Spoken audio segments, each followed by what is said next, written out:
So today I want to go over everything that has to do with credit or credit cards. So what it is credit. It's kind of like a report on yourself on how good you how good you are of a lendee, if that makes sense. So, and what that means is, are you reputable? Are you able to pay back loans they usually take out? And the better credit score, the higher the credit score, the more loan limits you get, or the better interest rates and more options, obviously. Um, but going into that, obviously, like I'm still young, I don't have the best credit out there, but at a young age, I think I do have a really good credit score. I think mine sits at around like 790 right now, so that's very good. That's almost at the top. Um, and with that being said, I've only been in credit cards for about like 4 years, I think. So it's not bad at all. That's very quick change, right? Um, the only thing is with credit, it kind of sucks because you have to hurt your credit to better your credit. It's like your muscles, right? You have to break them down to build them back bigger, and that's exactly like credit. Um, there's many different things you can do with credit, and if you think, oh, I don't need credit, credit's not for me, it's you're lying to yourself. And a lot of people have different opinions on credit and credit card, and most of them don't know what they're talking about, which is sad. But a lot of people need this research, and this is why I'm trying to give you guys this information to better yourselves and better your credit. Um, so credit's not bad at all. What it is, it's actually really good. So most people, especially now in this generation, finance their homes, finance their cars because they can't pay it all in cash. A lot of people can't pay everything all in cash, and these are big purchases. We're talking about like the least 500,000 or even just like a $40,000 car, right? So these are big purchases we're talking about. But even the credit cards alone are classified as loans or big purchases, right?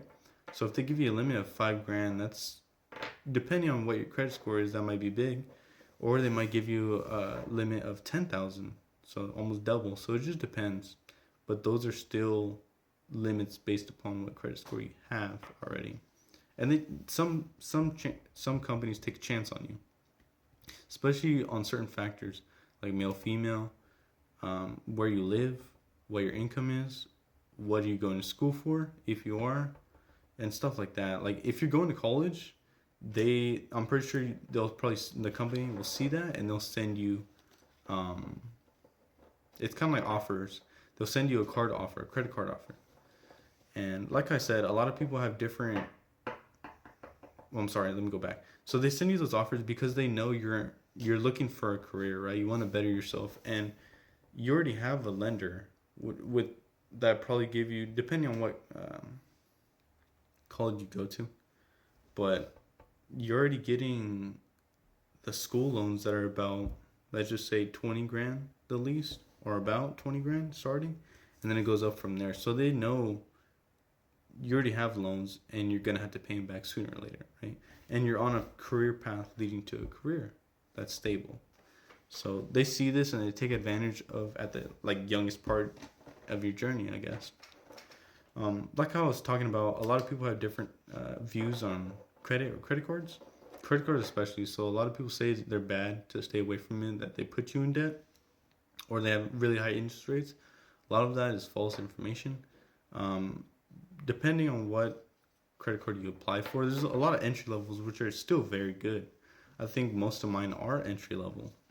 Um, and I'll go over them after, but credit helps you. Like I said, with these big purchases, without any credit, you can't get these big purchases because no one trusts you based off of your credit score, because that's all they see is numbers when they're not looking at you face to face, right?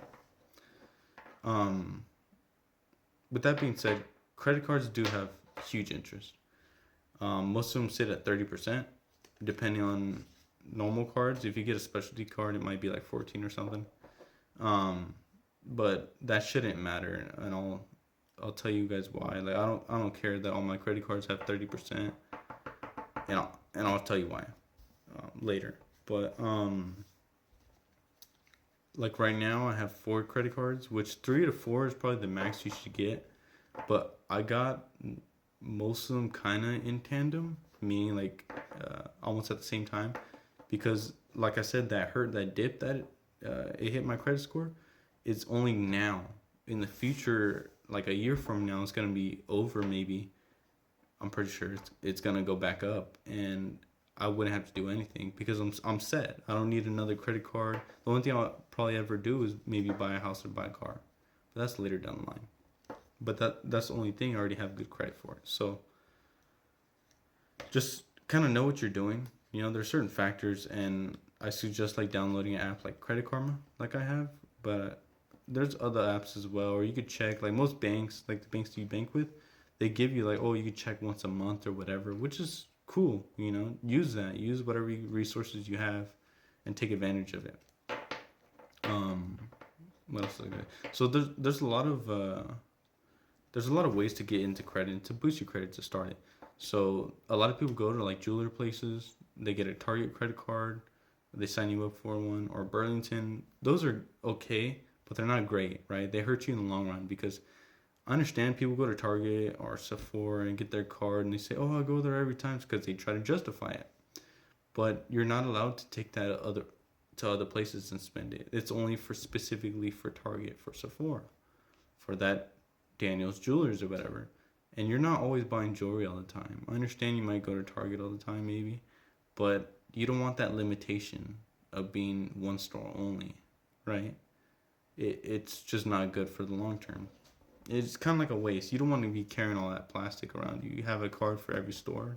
It doesn't look good, right? You're a man, you would be carrying a purse. If you're a lady, I mean, that might be okay with you, but I just think it's too much to even handle. Because these cards need to stay active, right? If you're not buying stuff, they close and it's gonna hurt your credit if they close. So you have to keep buying stuff with them. Um, so I have 4 because there's 4 different transaction companies. I forgot what they're called, but that's most likely what they are. So Discover, that's it. Discover uses Discover. They're their own company, and they have their own transaction thing. And a lot of people use Discover too. This is my first credit card I'd got. I had got I didn't apply straight away. I had got a loan at my credit union for like $1,000 for a year, and I paid it off to, I guess, get a bump of credit to apply for this, just to be safe. The one thing is, it does kind of hurt my credit still now to this day because I closed that account on a good note, which sucks. It makes no sense, but it's okay. It's gonna go on like off in like 2 years, I think. So I have this one. This one's okay. They have certain benefits with it. Always get credit cards with cash back. Nowadays, most credit cards do have cash back, but always look into what you're getting and always make sure they have cash back. And this one does. This one only does up to 2%, I think, or maybe 1%. No, sorry, it does 1% on everything else, and like 2% on up to $500 spent per cycle per month. So it's a little janky. Well, not janky, but they have their own like codes. So that was my first one ever, and that one kind of sucks. The other one is Visa. Visa goes everywhere. This is Wells Fargo. I hate the Wells Fargo app. I feel like it sucks, and to me, Wells Fargo kind of sucks too. Capital One. Capital One is very good for very high limits, and Capital One is all an online company. They might have a bank, but I doubt it. I've never seen a bank with them. But they're usually all online. I'm not saying you can't bank with them online. You can, but they're all online. This one's MasterCard. And then this one is my American Express. I can't really show you because it's see-through and all the numbers are there. But the American Express was my second one that I got.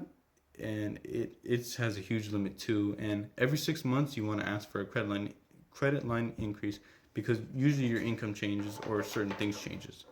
So make sure you're on top of that stuff and you'll build your credit. And the other thing is like for the Capital One, I use 3% on food. The other one is 2% on everything with the Visa. And this one's like 3% on gas, on shopping online. So just make sure you look out for that stuff, that cashback. It gets you a really good deal on everything.